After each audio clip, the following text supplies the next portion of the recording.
नमस्कार, मैं श्यामगिरी। आप देख रहे हैं टीएफडी न्यूज़ 24 के अंदर एक अजीबोगरीब परिस्थिति आ गई। इसीलिए मैंने कहा कि मोदी सरकार घुटनों के बल संसद में ओम बिरला देंगे इस्तीफा, विपक्ष के साथ संसद में बैठक। एक ऐसी रणनीति बनाती हुई सरकार नजर आ रही है और विपक्ष भी अलग रणनीति बनाते हुए। अब संसदीय कार्य मंत्री किरण रिजिजू ने यह बयान दिया है कि अविश्वास संसदीय कार्य मंत्री किरण रिजिजू ने यह जो बयान दिया है कि हम विपक्ष के साथ बैठ करके चर्चा करेंगे अविश्वास प्रस्ताव पर। तो संसदीय कार्य मंत्री किरण रिजिजू ने ही तो विपक्ष को बोलने से मना किया, तभी तो स्पीकर ओम बिरला ने इनकार कर दिया। क्योंकि स्पीकर महोदय जो हैं हमारे देश के, वह स्वयं के विवेक पे नहीं चलते हैं। वह सरकार महत्वपूर्ण है कि स्पीकर सरकार के कहने पर चल रहा है, सरकार स्पीकर के कहने पर नहीं चल रही है और स्पीकर पक्षपात करने लगा है। अब जब सरकार फंस गई है, इसमें फंसने का वजह जब विपक्ष अविश्वास प्रस्ताव लेकर के आया, 100 से अधिक सांसदों ने उस नोटिस पर हस्ताक्षर कर दिए और अब वह पेश किया जा रहा है। तो ऐसे में किरण रिजिजू को, संसदीय कार्य मंत्री को, यह विपक्ष के इस हमलावर तेवर से, विपक्ष ने जो तेवर अपनाया है, इससे सरकार बैकफुट पर और घुटनों के बल में सरकार आकर के फंस गई है बुरी तरह से पार्लियामेंट के अंदर। इसे भागने के लिए जगह नहीं मिल रहा है। बैठकर चर्चा करने का इसका दो रीजन है। पहले, एनडीए गठबंधन के 293 सांसदों में 293 सांसद, ऐसा प्रतीक हो रहा है कि सरकार के साथ नहीं है। क्यों? कि जिसमें चंद्रबाबू नायडू और पवन कल्याण नाराज लग रहे हैं मोदी सरकार से। अब सरकार को यह डर लग रहा है कि अब विश्वास प्रस्ताव पर चर्चा और वोटिंग पार्लियामेंट के अंदर हो गया तो कहीं ऐसा ना हो कि ओम बिरला को इस्तीफा देना पड़े, और बहुमत न हासिल कर पाने के स्थिति में अगर ओम बिरला का इस्तीफा होता है तो सरकार को भी इस्तीफा देना पड़ेगा। इस बात का डर है, इसलिए बैठक हो रही। अब महत्वपूर्ण यह है कि बैठक इंडिया गठबंधन के साथ होगी तो इस देश की सबसे पुरानी पार्टी और सबसे ज्यादा सत्ता में रहने वाली पार्टी और मुख्य विपक्षी पार्टी पार्लियामेंट की कांग्रेस है। तो कांग्रेस के बगैर तो यह बैठक नहीं हो सकती, क्योंकि कांग्रेस के 99 सांसद हैं पार्लियामेंट के अंदर। तो कांग्रेस के बगैर तो हो नहीं सकती बैठक कि बाकी लोगों से आप कर लोगे और कांग्रेस से नहीं करोगे, और बैठक आपके विपक्ष के सभी नेताओं के साथ करना पड़ेगा। ऐसे में जिस राहुल गांधी को बोलने की इजाजत नहीं दी गई और जिस नरवणे की किताब पर, जनरल नरवणे की किताब पर सारा माजरा यह उठ करके खड़ा हुआ है, और अब इसमें जेफरी एप्स्टीन फाइल भी आ गया है और दूसरी तरफ अब इसके अंदर अमेरिकी डील भी आ गया है, लेकिन साथ ही साथ रसिया से रिश्ते तोड़ने की भी डील इसमें हो रही है। तो जिस राहुल गांधी को, लीडर ऑफ अपोजिशन को, सरकार ने नहीं बोलने दिया, अब क्या उसी के साथ बैठक करके माफी मांगेगी या उसमें कहेगी कि हम आपकी नहीं सुनेंगे, आप हमारी सुन लो? ऐसा तो नहीं होगा, क्योंकि 50 सांसदों का नोटिस पर हस्ताक्षर चाहिए। 100 से अधिक, कहा जा रहा है 102 सांसदों का हस्ताक्षर नोटिस पर हो चुका है और वह अब नोटिस दिया जा रहा है पार्लियामेंट के अंदर। ऐसे में अविश्वास प्रस्ताव ने मोदी सरकार को कहीं ना कहीं उलझा दिया है और कटघरे में खड़ा कर दिया है। लेकिन इसके अंदर जो बड़ी महत्वपूर्ण बिंदु है, वह बिंदु यह है कि जो सरकार के लिए संकट पैदा करने वाला है कि मोदी सरकार जो घुटनों के बल आ गई है विपक्ष के इस रवैये से, संसद में ओम बिरला इस्तीफा दे देंगे या अविश्वास प्रस्ताव जब वोटिंग होने के बाद देंगे। या क्योंकि मोदी सरकार इसलिए घुटनों के बल है क्योंकि संसदीय कार्य मंत्री किरण रिजिजू अब स्वयं विपक्ष से बात करना चाहते हैं, बैठक करना चाहते हैं, और लेकिन उनको विपक्ष को बोलने नहीं देंगे, लेकिन बैठक करेंगे। दूसरी तरफ संसद में अविश्वास प्रस्ताव के दौरान अगर बहुमत हासिल नहीं कर पाए ओम बिरला, तो और उस वक्त जब चर्चा होगी तो ओम बिरला आसन पर नहीं बैठ सकते हैं, आसन पर नहीं बैठेंगे, उप सभापति बैठेंगे। लेकिन वह तो है नहीं, उप स्पीकर तो है नहीं। हाँ, इस बार सरकार ने विपक्ष को जगह ही नहीं दी, जबकि कांग्रेस का हक जाता था, कांग्रेस का होना चाहिए हुआ, क्योंकि मुख्य विपक्षी पार्टी और 99 सांसदों वाली है। लेकिन इस सरकार ने नहीं, वो कोटा खाली रखा है। ऐसे में कोई और बैठेगा, लेकिन ओम बिरला नहीं बैठेंगे। तो यह लाजमी है कि भारतीय जनता पार्टी का ही आदमी बैठेगा, लेकिन वह उसमें चर्चा से किसी को रोक नहीं सकता है, चर्चा भरपूर होगी और उसे इजाजत भी देनी पड़ेगी। ऐसे में वोटिंग जो होगा, वोटिंग में भी हेरफेर नहीं कर सकते, हाथ उठा करके भी काउंटिंग होंगे और काउंटिंग वोट पर्ची की भी होंगे, जो वोटिंग पड़ेंगे उसमें।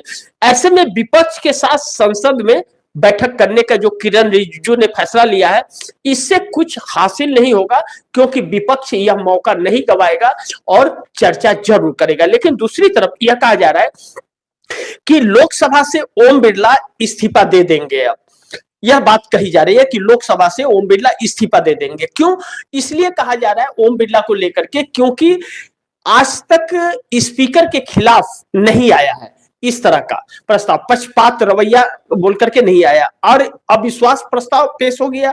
तो ओम बिरला को सोच रहे हैं कि चर्चा होने के पहले, अस्वीकार होने के पहले इसको हम इस्तीफा दे देंगे, यानी कि मोदी सरकार ओम बिरला का इस्तीफा करवाएगी। तो ओम बिरला का इस्तीफा वैसे ही होगा जैसे उपराष्ट्रपति जगदीप धनखड़ का इस्तीफा हो गया था, वैसे ही ओम बिरला का भी इस्तीफा करवाने की चर्चा चल रही है। अगर ओम बिरला इस्तीफा दे दिए तो फिर ओम बिरला नजर नहीं आएंगे, इस्तीफा देकर के 9-2-11 हो जाएंगे। यह समझ लीजिएगा आप दर्शक, जैसे जगदीप धनखड़ पूर्व उपराष्ट्रपति नजर नहीं आ रहे हैं, और किसने इस्तीफा दिया, क्या हुआ, ओम बिरला गए, जगदीप धनखड़ राष्ट्रपति के पास गए भी नहीं, कोई तस्वीर भी नहीं आई, कुछ नहीं आया, और वह गायब से, लुप्त से हो गए। यह उपराष्ट्रपतियों की स्थिति है, तो ओम बिरला का क्या हालत होगा। चाहे आप राजीव कुमार ले लीजिए, पूर्व चुनाव आयुक्त को, मुख्य चुनाव आयुक्त जो ज्ञानेश कुमार के पहले राजीव कुमार थे, वह गायब से हैं, क्योंकि उन्होंने जितना स्टेट जिताना था भारतीय जनता पार्टी को 9-2-11 करके जिता दिया और गायब हो गए, क्योंकि वह अब कहीं नजर नहीं आते, न तो उनका शायराना अंदाज, न तो उनकी शायरी ट्रकों वाली कुछ भी नजर नहीं आती है। तो यह लोग ऐसे ही गायब होंगे, इन लोगों का हर्ष यही होगा। तो वैसे जीवन और वैसी सांसदी का क्या, जो किसी का गुलाम बन जाए। और हमारे देश के प्रधानमंत्री अपने सांसदों को गुलाम बनाते हैं, खुद अमेरिका का गुलाम बन जा रहे हैं, उसके सामने सर नीचे पैर ऊपर करके खड़े हैं और वहां से डील कर रहे हैं, जिसको लेकर के पूरे देश में हुहल्ला मचा हुआ है। अब ऐसे में संसदीय मंत्री किरण रिजिजू का जो बैठक होगा, उस बैठक से क्या लाभ होगा नहीं होगा यह तो मैं नहीं जानता, यह तो वक्त बताएगा, बैठक के बाद पता चलेगा। लेकिन सरकार अब बहुत बुरी तरह से घिर गई है, इस बात से इनकार नहीं किया जा सकता। अब ऐसे में 2-3 चीजें इसमें बड़ी अहम है। भारतीय जनता पार्टी एक तरफ बैठक भी करना चाह रही है, दूसरी तरफ चाल भी चल रही है।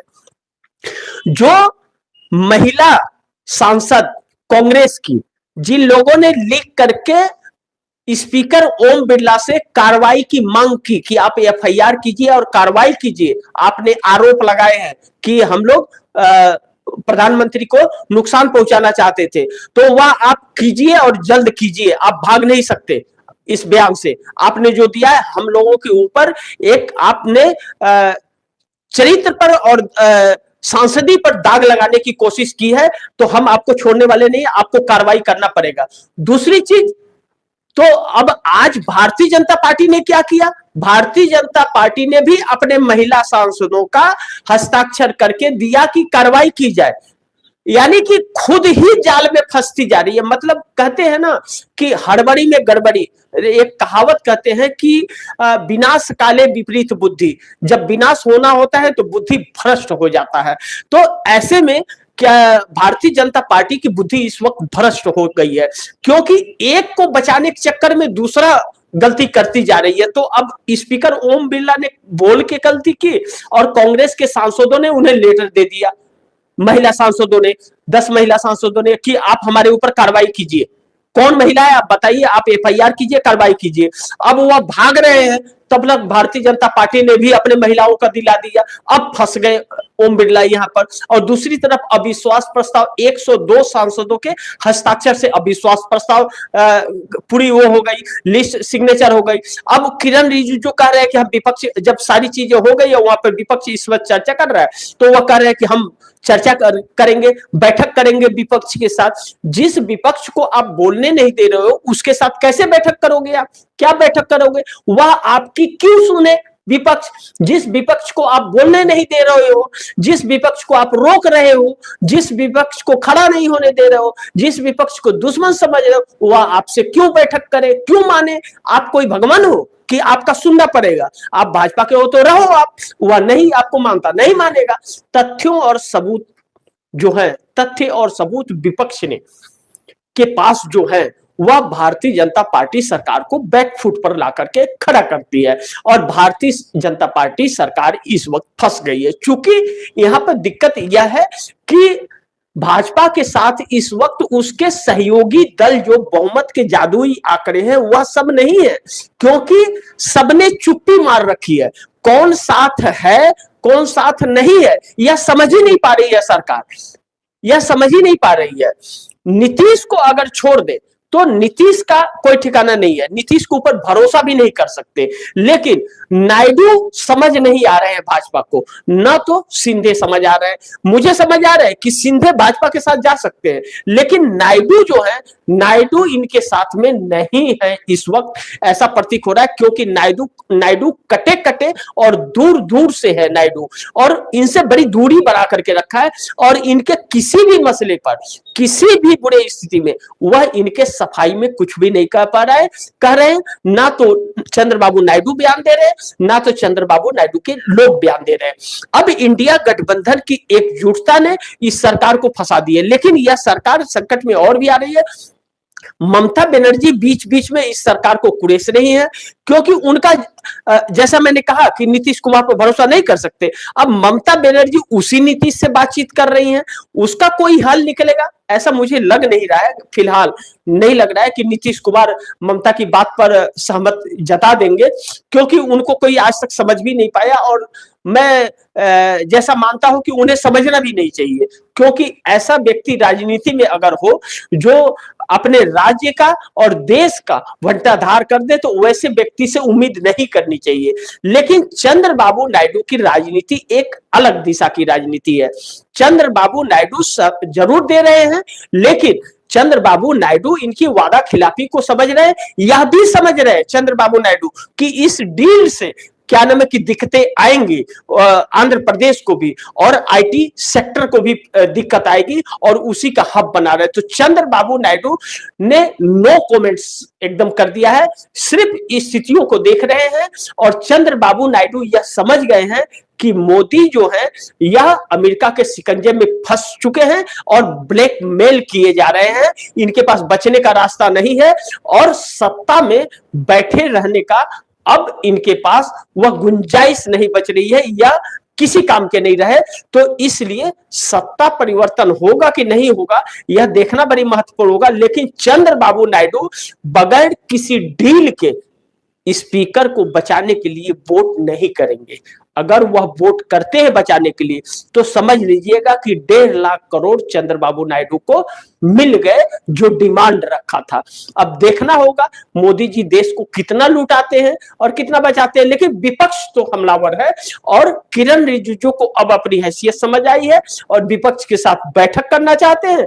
लेकिन वही विपक्ष जिसे बोलने नहीं देना चाहते, उस बैठक में क्या बात करेंगे कि हम आपको नहीं बोलने देंगे और आप अविश्वास प्रस्ताव वापस ले लीजिए, यह विपक्ष करने वाला है नहीं। क्योंकि कांग्रेस के सांसदों ने बयान दिया कि अविश्वास प्रस्ताव पर वोटिंग तो होगी और चर्चा भी होगी, तभी यह सरकार सवाल का जवाब देगी और दुनिया को और देश को पता चलेगा कि इस सरकार के कारनामे क्या है। बाकी थोड़ा इंतजार करते हैं, वक्त बड़ी नजदीक आ गया है, और इस सरकार के नोटिस देने के 14 दिन बाद उस पर चर्चा होते, 14 दिन का वक्त होता है, उस पर विपक्ष चाहे तो अविश्वास प्रस्ताव वापस ले सकता है। जैसे प्रत्याशी अपना चुनाव के वक्त पर्चा दाखिला करता है और कुछ वक्त होता है नामांकन वापस लेने का और उसके बाद में चुनाव होता है, वैसे ही इसमें है कि आप अपने अविश्वास प्रस्ताव को 14 दिन के अंदर उसे फिर वापस ले सकते हैं अगर नई चर्चा कराना चाहते हैं, और नहीं तो अविश्वास प्रस्ताव लाना चाहते हैं तो 14 दिन बाद उस पर चर्चा होगी। तो वह 14 दिन बाद जब फिर पार्लियामेंट चालू होगा तब इस सरकार के लिए वह पहले फर्स्ट हो जाएगा। तब ओम बिरला कुर्सी पे नहीं बैठेंगे, तब ओम बिरला सांसदों के साथ बैठना पड़ेगा और इन्हें जवाब देना पड़ेगा। अब परिस्थितियां उल्टा हो गई है, देखते हैं आगे क्या होता है। जो भी होगा खबरें आप दर्शकों तक लाऊंगा, लेकिन राजनीति में भूचाल तो आ गया है, इस बात से इनकार नहीं कर सकते। तो बाकी आप दर्शकों की जो भी राय हो और सुझाव हो कमेंट बॉक्स में जरूर दीजिएगा। इस खबर को भी ज्यादा से ज्यादा शेयर कीजिएगा, अपने दोस्तों को भी कहिएगा आगे शेयर करें। और आपने अगर टीएफडी इंडिया न्यूज 24 को सब्सक्राइब नहीं किया तो टीएफडी इंडिया न्यूज 24 को सब्सक्राइब कर लीजिएगा।